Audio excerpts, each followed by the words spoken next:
नमस्कार, जय हिंद साथियों। स्वागत है आप सभी का अमन स्टडी पॉइंट में।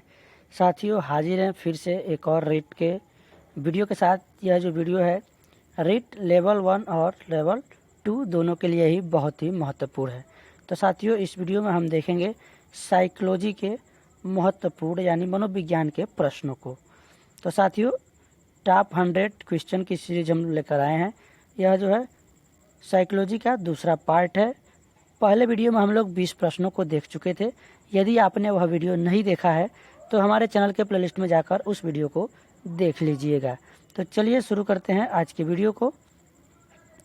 तो उसके बाद उस प्रश्नों की सीरीज के बाद हम लोग आज के प्रश्नों को देखेंगे। आज का जो पहला प्रश्न है, बालक मुख्य रंगों की पहचान कर लेता है। ऑप्शन है 5 वर्ष, 2 वर्ष, 3 वर्ष या फिर 4 वर्षों में। तो साथियों, बालक जो है मुख्य रंगों की पहचान 5 वर्षों में कर लेता है और राइट आंसर जो यहाँ पर जाएगा ऑप्शन ए के साथ। पिछले वीडियो में हम लोग देखे थे कि बालक जो है हिंदी अक्षरों को किस उम्र में पहचानने लगता है, तो 5 वर्ष की उम्र में। वहाँ पर भी हम लोगों ने राइट आंसर लगाया था। तो चलिए देखते हैं अगले प्रश्न को। अगला प्रश्न है, छोटे छोटे वाक्यों को बोलना तथा 3 पहियों की साइकिल चलाना, यह कार्य किस अवस्था में होता है? ऑप्शन है शैशवावस्था, बाल्यावस्था, किशोरावस्था या फिर प्रौढ़ावस्था। तो साथियों, छोटे छोटे वाक्यों को बोलना तथा 3 पहियों की साइकिल चलाना, यह जो कार्य होता है शैशवावस्था में होता है। और शैशवावस्था की एज जो होती है 0 से 5 वर्ष होती है। इसको भी आप लोग याद रखेंगे। तो राइट आंसर हमारा जो जाएगा ऑप्शन ए के साथ। अगला प्रश्न है, निम्न में से किस घटना की ओर बालक सर्वप्रथम आकर्षित होना प्रारंभ करता है? प्रकाश, अपनी माँ, ध्वनि या फिर भोजन। तो साथियों, बच्चा जो है सबसे पहले प्रकाश की ओर आकर्षित होना प्रारंभ करता है। तो राइट आंसर जो जाएगा यहाँ पर ऑप्शन ए के साथ चला जाएगा। अगला प्रश्न है, बालक की जिज्ञासा को किया जाना चाहिए दमन, शांत, उत्तेजित या फिर सक्रिय।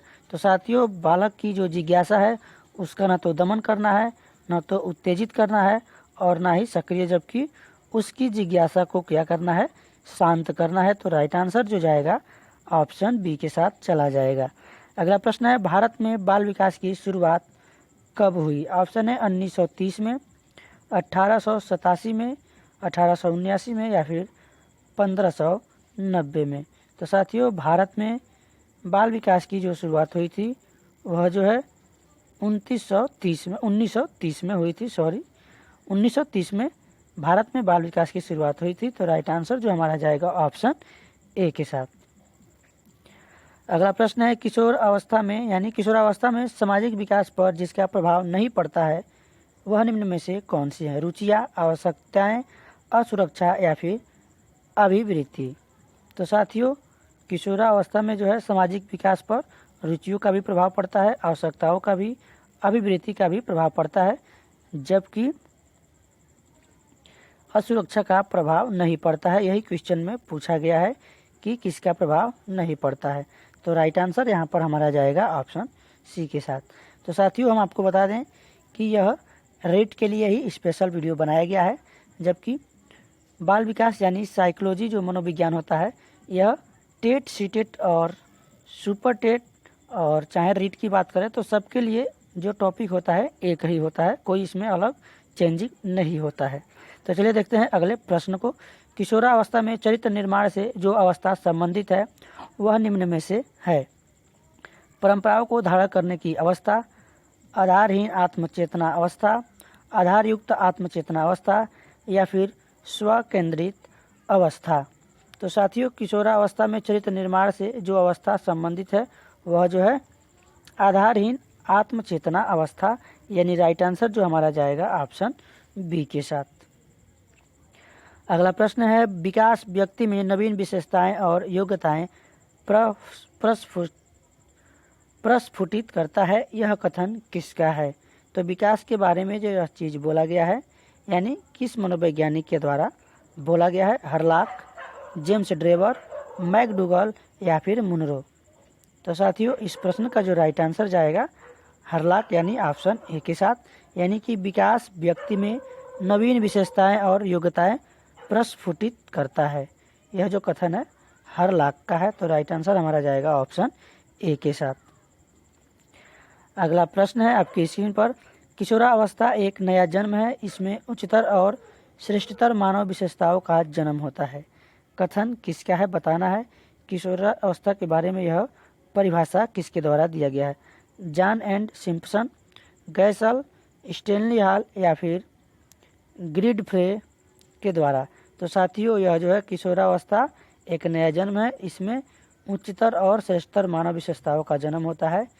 यह जो कथन है स्टेनले हॉल का है, और साथियों स्टेनले हॉल ने ही किशोरावस्था को तूफान एवं तनाव का काल कहा है, इसको भी आप लोग याद रखेंगे। तो राइट आंसर हमारा जाएगा ऑप्शन सी के साथ। अगला प्रश्न है, किशोरावस्था आदर्शों की अवस्था है, सिद्धांतों के निर्माण की अवस्था है, साथ ही जीवन का सामान्य समायोजन है। यह परिभाषा देने वाले कौन है। ऑप्शन है हेंडो रिपोर्ट, जीन पियाजे, फ्रेडरिक ट्रेसी या फिर E.L. पिल। तो साथियों यह जो परिभाषा दिया है जीन पियाजे ने दिया है, तो राइट आंसर जो हमारा जाएगा ऑप्शन बी के साथ।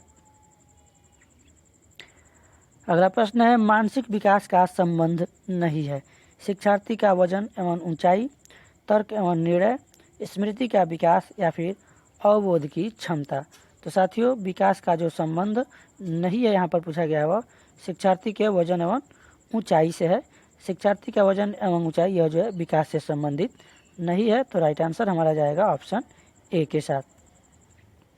अगला प्रश्न है, मनुष्य के शरीर में हड्डियों की संख्या कम से कम होती है, शैशवावस्था में, बाल्यावस्था में, किशोरावस्था के बाद या फिर प्रौढ़ावस्था में। तो साथियों अगर यहाँ पर प्रौढ़ावस्था नहीं दिया गया होता तो हम लोग किशोरावस्था को लगाते हैं, जबकि यहाँ पर प्रौढ़ावस्था दिया गया है तो हम लोग यहाँ पर प्रौढ़ावस्था को आंसर लगाएंगे। तो राइट आंसर जो जाएगा यहाँ पर ऑप्शन डी के साथ, यानी प्रौढ़ावस्था में मनुष्य के शरीर में हड्डियों की संख्या कम से कम होती है, और जन्म के समय जो है बालक में जो हड्डियों की संख्या होती है 270 होती है। चलिए देखते हैं अगले प्रश्न को। किशोरावस्था की प्रमुख समस्या है, वजन बढ़ाने की, शिक्षा की, समायोजन की या फिर अच्छे परीक्षा परिणाम देने की। तो साथियों किशोरावस्था में जो प्रमुख समस्या होती है वह जो है समायोजन की होती है। राइट आंसर जो जाएगा यहाँ पर ऑप्शन सी के साथ जाएगा। अगला प्रश्न है, किशोरावस्था बड़े संघर्ष, तूफान और विरोध की अवस्था है, यह कथन किसका है। ऑप्शन है स्किनर, स्टेनली हॉल का, E.L. किलपैट्रिक का या फिर थॉर्नडाइक का। तो साथियों ऊपर एक वीडियो में हम लोग किशोरावस्था की परिभाषा देखे थे स्टेनले हॉल का, और यह भी जो परिभाषा दिया गया है स्टेनले हॉल के द्वारा दिया गया है। तो राइट आंसर जो जाएगा यहाँ पर ऑप्शन बी के साथ चला जाएगा। अगला प्रश्न है, जीन पियाजे के अनुसार संज्ञानात्मक विकास की अवस्थाएं हैं, 4, 3, 2 या फिर 5। तो साथियों जीन पियाजे ने जो है संज्ञानात्मक विकास की 4 अवस्थाएं दी हैं। राइट आंसर यहाँ पर जो जाएगा ऑप्शन ए के साथ, पूर्व संक्रियात्मक, मूर्त संक्रियात्मक, औपचारिक और अनौपचारिक, ये 4 अवस्थाएं हैं। अगला प्रश्न है, एरिक्सन के अनुसार कौन सी अवस्था में बालक अधिक पहल करता है लेकिन बहुत सशक्त भी हो सकता है, जो दोष भावनाओं की ओर ले जाता है। ऑप्शन है 18 माह से 3 वर्ष, 3 से 6 वर्ष तक पहल बनाम दोषावस्था, या फिर 6 से 12 वर्ष तक, या फिर किशोरा अवस्था तक। तो साथियों 3 से 6 वर्ष तक पहल बनाम दोषावस्था, यह जो है राइट आंसर आपका हो जाएगा, यानी ऑप्शन बी के साथ आपका जो सही विकल्प जाएगा। अगला प्रश्न है, मानसिक विकास को प्रभावित करने वाला कारक नहीं है, परिवार का वातावरण, धार्मिक वातावरण, परिवार की सामाजिक स्थिति या फिर परिवार की आर्थिक स्थिति। तो साथियों यहाँ पर जो है परिवार का वातावरण, परिवार की सामाजिक स्थिति और परिवार की आर्थिक स्थिति, ये सभी जो है मानसिक विकास को प्रभावित करने वाले कारक हैं। जबकि प्रश्न में पूछा गया है कि कौन सा कारक नहीं है, तो धार्मिक वातावरण यह मानसिक विकास को प्रभावित करने वाला कारक नहीं है, इसलिए ऑप्शन जाएगा यहाँ पर बी के साथ। अगला प्रश्न है, नैतिक तर्क का अवस्था सिद्धांत किसने स्पष्ट किया, कोहलबर्ग ने, एरिक्सन, फ्रायड या फिर पावलोव ने। तो साथियों नैतिक तर्क का जो अवस्था दिया था सिद्धांत, यह जो है, या फिर हम इसे नैतिक विकास की भी सिद्धांत कहते हैं, तो यह दिया था कोहलबर्ग ने। राइट आंसर जो जाएगा ऑप्शन ए के साथ। अगला प्रश्न है, वंशानुक्रम से संबंधित प्रयोग चूहों पर किसने किया? कार्ल पियर्सन ने, मैकडूगल ने, मेंडल ने या फिर पावलोव ने? तो साथियों स्किनर ने भी चूहों पर प्रयोग किया था और कबूतर पर, जबकि यहाँ पर वंशानुक्रम से संबंधित प्रयोग पूछा गया है। तो इस प्रश्न का जो राइट आंसर जाएगा ऑप्शन सी यानी मेंडल के साथ, यानी मेंडल ने वंशानुक्रम से संबंधित प्रयोग चूहों पर किया था। तो चलिए देखते हैं आखिरी आज का जो आपके वीडियो का आखिरी यह प्रश्न है, कौन सा ऊर्जावान मित्रवत बालक का लक्षण नहीं है? खुशमिजाज, सामाजिक, आसानी से चिढ़ने वाला या फिर ऊर्जा का उच्च स्तर? तो साथियों यहाँ पर जो राइट आंसर जाएगा ऑप्शन सी के साथ, यानी जो बालक आसानी से चिढ़ जाता है छोटी छोटी बातों पर, तो वह जो है ऊर्जावान मित्रवत बालक का लक्षण नहीं है। तो राइट आंसर यहाँ पर जाएगा ऑप्शन सी के साथ। तो साथियों आज के वीडियो में बस इतना ही। वीडियो पसंद आए तो वीडियो को लाइक और शेयर करें, और चैनल पर पहली बार हैं तो चैनल को सब्सक्राइब करें। धन्यवाद। जय हिंद।